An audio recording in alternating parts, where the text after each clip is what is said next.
બે શખ્સોએ હુમલો કર્યો હોવાની ઘટના બની છે, જેમાં આ યુવાનને ઇજાગ્રસ્ત હાલતમાં સારવાર માટે પોરબંદરની સરકારી હોસ્પિટલમાં ખસેડવામાં આવ્યો છે।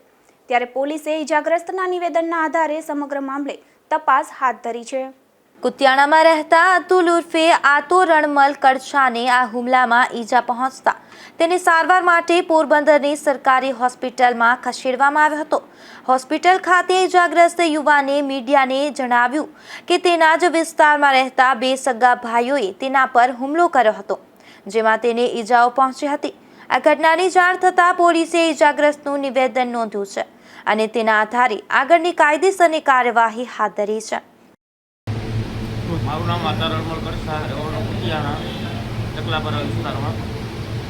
આવડા રાજા કારાવદરા, વિજય રાજા કારાવદરા મારા ઘરે આવી અને મારી છોકરીઓને, મારી બાઈને, મને બધાને માર માર્યો અને ઘરમાં બધું ટીવી ને બધું તોડી ગયા છે અને અમે પાછા બોલ્યા છે। પોલીસને ભલે આવે, પોલીસને તો અમારે ત્યાં ચા પાણી પીવા આવે એટલે મારું કંઈ બગાડી નહીં શકશે અને મારા ઉપર કેસ નહીં થાય અને જો મારા ઉપર કેસ કરીશ તો હજી તો મારી એવી ધમકી દીધી છે। કારણ શું હતું આનું? બસ રિક્ષા લઈને નીકળતો નહીં, અહીંથી રિક્ષા લઈને નીકળો એટલે માર નાખીશ।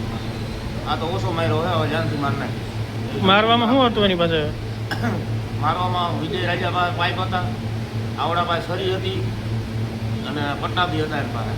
છરી પણ લાગી ગઈ છે મને અને પાઇપ બી માર્યા છે મને માથામાં।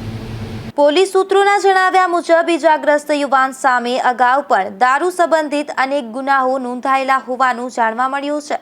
જો કે હાલની ઘટનામાં પોલીસ તમામ પાસાઓને ધ્યાનમાં રાખી અને નિષ્પક્ષ તપાસ કરી રહી છે।